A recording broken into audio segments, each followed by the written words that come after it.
Dari sekian banyak ulama yang dikenal sebagai ahli hadis dan banyak meriwayatkan sabda-sabda Nabi Shallallahu Alaihi Wasallam adalah Imam Ibnu Majah.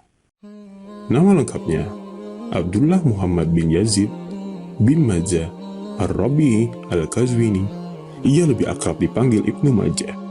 Ulama yang dikenal kejujuran dan akhlak mulianya ini dilahirkan di Qazwin, Irak pada 209 Hijriah atau 824 Masehi. Sebutan Majah dinisbahkan kepada ayahnya, Yazid, yang juga dikenal dengan nama Majah Maula Raba'at. Ibnu Majah adalah muhaddis ulum, mufassir, dan seorang alim. Ia memiliki beberapa karya, di antaranya adalah Kitab Sunan, Tafsir, dan Thariq Ibnu Majah. Ibnu Majah mulai belajar sejak usia remaja, namun ia baru mulai menekuni bidang ilmu hadis pada usia 15 tahun. Pada seorang guru ternama kala itu, yaitu Ali bin Muhammad At-Tanafasi. Bakat dan minatnya di bidang hadis makin besar.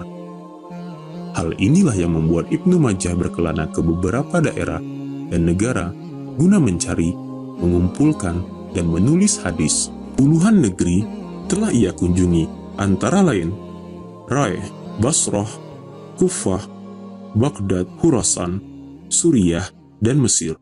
Dengan cara inilah, Ibnu Majah dapat menghimpun dan menulis puluhan bahkan ratusan hadis dari sumber-sumber yang dipercaya kesahihan.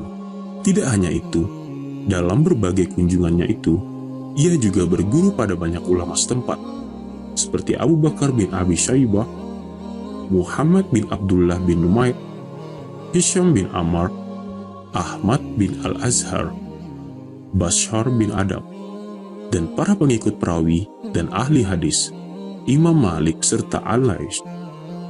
Dari pengemaraannya ini, tak sedikit ulama yang akhirnya meriwayatkan hadis dari Ibnu Majah. Antara lain Ishaq bin Muhammad, Ali bin Ibrahim bin Salama Al-Qattan, Ahmad bin Ibrahim, dan sebagainya.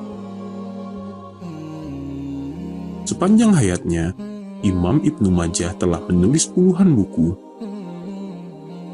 baik dalam bidang hadis, sejarah, fikih, maupun tafsir. Di bidang tafsir, ia antara lain menulis tafsir Al-Quranul Karim. Sementara itu di bidang sejarah, Ibnu Majah menulis buku At-Thariq, karya sejarah yang memuat biografi para perawi hadis sejak awal hingga ke masanya.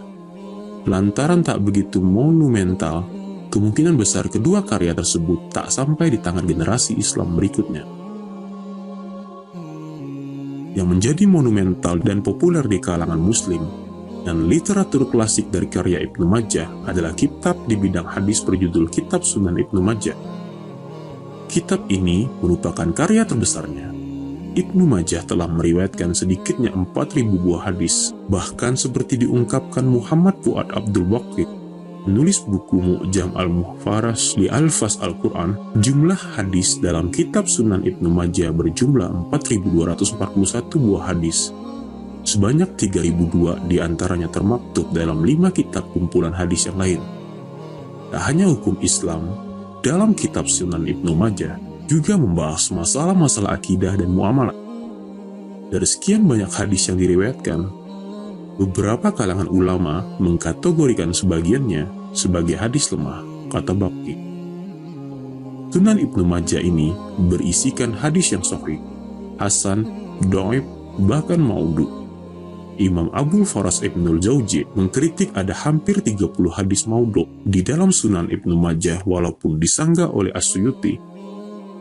Atas ketekunan dan kontribusinya di bidang ilmu-ilmu Islam itu, khususnya disiplin ilmu hadis, banyak ulama yang kagum dan menilainya sebagai seorang ulama besar Islam.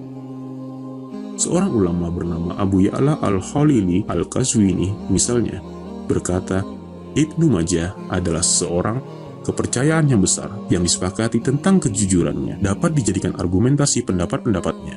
Ia mempunyai pengetahuan luas dan banyak menghafal hadis. Ulama lainnya, Jahabi, dalam Tazkiratul Huffaz melukiskannya sebagai seorang ahli hadis besar dan mufassir, pengarang kitab sunan dan tafsir, serta ahli hadis kenamaan negerinya. Sementara mufassir besar kenamaan Ibnu Katsir, Dalam karyanya Al-Bidayah berkata, Muhammad bin Yazid atau Ibnu Majah adalah pengarang kitab Sunan yang masyhur. Kitabnya itu merupakan bukti atas amal dan ilmunya, keluasan pengetahuan dan pandangannya, serta kredibilitas dan loyalitas kepada hadis dan usul serta furu. Metode Ibnu Majah dalam menulis bukunya ini adalah dengan merunutkan bab-babnya. Terdiri dari Muqaddimah, 37 kitab pembahasan, 1.500 bab, dan mencakup 4.341 hadis. 3.002 hadis diantaranya adalah hadis-hadis yang juga diriwayatkan di 5 buku hadis yang lain. Dan 1.329 hadis lagi, ia sendiri yang meriwayatkan, tidak ada di 5 buku hadis yang lain.